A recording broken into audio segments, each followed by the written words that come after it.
2020년 5월 16일 큐티 말씀입니다. 이사야 55장 1절로 13절입니다. 오호라 너희 모든 목마른 자들아 물로 나아오라. 돈 없는 자도 오라.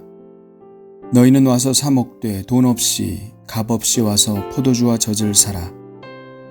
너희가 어찌하여 양식이 아닌 것을 위하여 은을 달아주며 배부르게 하지 못할 것을 위하여 수고하느냐. 내게 듣고 들을지어다. 그리하면 너희가 좋은 것을 먹을 것이며 너희 자신들이 기름진 것으로 즐거움을 얻으리라. 너희는 귀를 기울이고 내게로 나와 들으라. 그리하면 너희의 영혼이 살리라.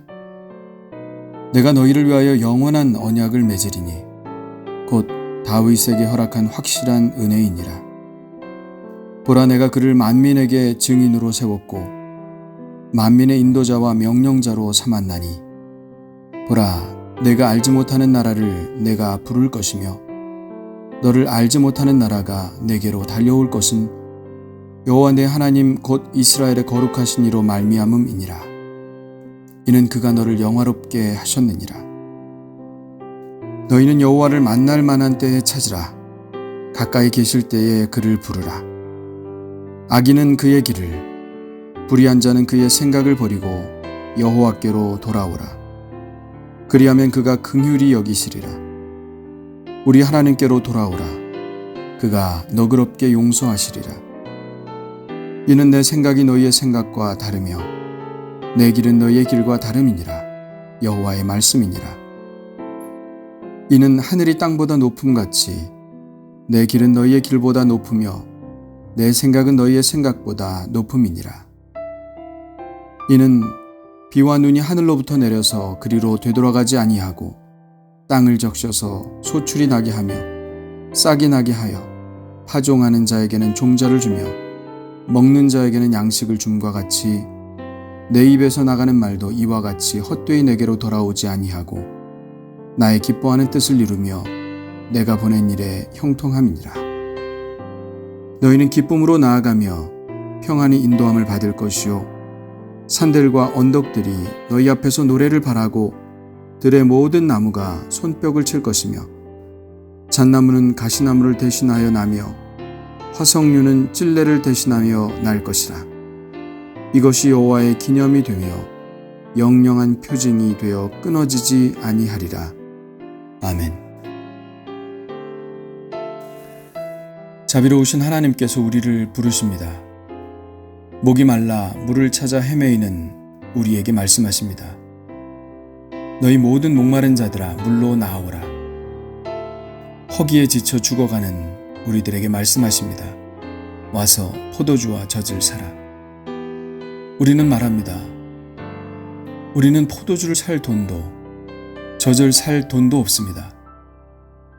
은혜로우신 하나님은 우리를 불쌍히 여기시며 말씀하십니다. 돈 없는 자도 오라.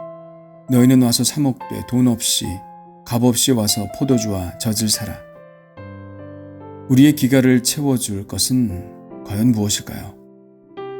우리의 허기를 채워줄 것은 과연 무엇일까요? 어떤 성자가 이야기했습니다. 우리 안에는 하나님만이 채우실 수 있는 공간이 있다.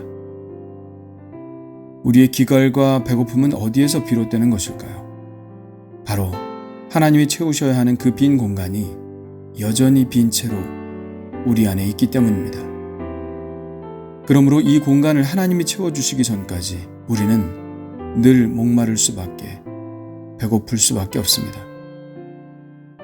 아모스 선지자는 그러한 본질적인 허기와 기갈에 대해서 이렇게 말했습니다. 주 여호와의 말씀이니라. 보라, 날이 이를지라 내가 기근을 땅에 보내리니 양식이 없어 주림이 아니며 물이 없어 가람이 아니요 여호와의 말씀을 듣지 못한 기갈이라. 그렇습니다. 아모스 선지자는 우리의 허기의 본질을 정확하게 간파하고 있습니다. 우리의 허기를 달래줄 것은 바로 하나님의 말씀이라는 것이죠. 이 말이 전혀 이해가 가지 않는 사람도 있을 수 있습니다. 먹어봐야 맛을 알지 라는 말처럼 하나님의 말씀이 우리의 영혼을 얼마나 만족시키는지 경험해보지 못한 사람은 이 말의 뜻을 알지 못하기 때문입니다. 그러나 우리의 허기의 본질이 영적인 것에 있는 줄 아는 사람은 하나님의 말씀만이 나의 삶을 풍성하게 채워줄 유일한 양식임을 또한 압니다. 그래서 우리 주님도 이렇게 말씀하시지 않았습니까? 사람이 떡으로만 살 것이 아니요 하나님의 입으로부터 나오는 모든 말씀으로 살 것이라. 만일 우리의 삶에 만족함이 없다면 우리는 잘 생각해 봐야 합니다. 이유 없이 외롭다면 깊게 성찰해 보아야 합니다. 삶이 무의미하게 느껴진다면 나의 마음을 만족시킬 것이 과연 무엇인지 깊게 묵상해 보아야 합니다. 우리의 결핍을 채워줄 것은 과연 무엇일까요? 물질일까요?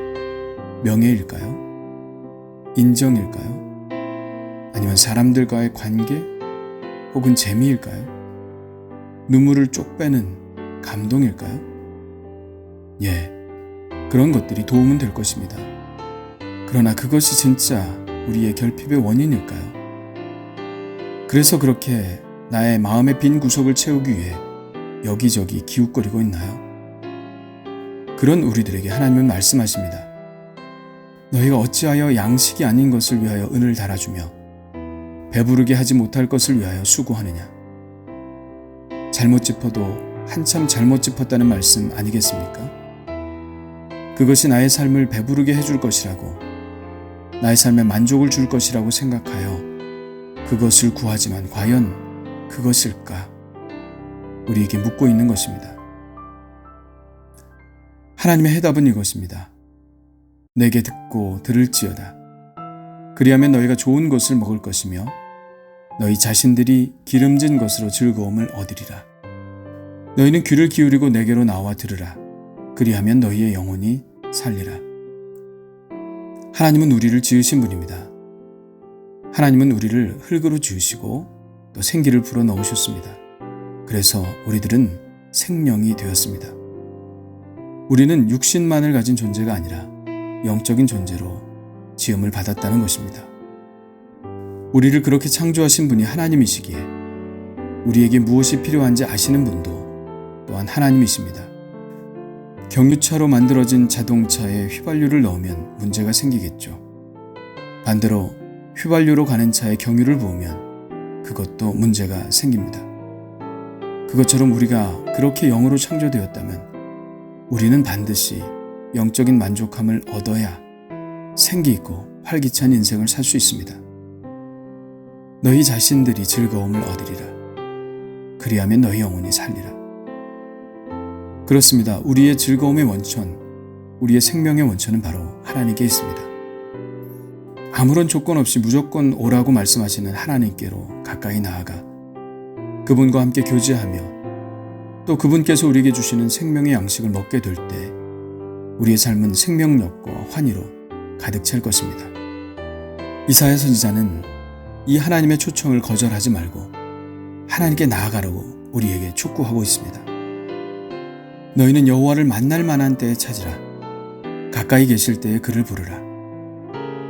예, 그때가 언제일까요? 바로 지금입니다. 하나님의 초청의 말씀을 듣고 있는 바로 지금입니다. 주님은 끊임없이 저를 부르고 계셨습니다. 이 애타는 초청의 귀를 막고 헛된 것으로 저의 마음을 만족하게 하려고 애썼습니다. 이제는 저의 삶을 생명력과 환희로 바꾸실 분은 바로 하나님이시며 하나님의 말씀만이 저의 영을 만족시킬 수 있다는 사실을 믿음으로 고백합니다. 주의 말씀에서 먼저 만족을 구하게 하옵소서. 그리고 세상에 나가게 하여 주옵소서. 예수님의 이름으로 기도합니다. 아멘.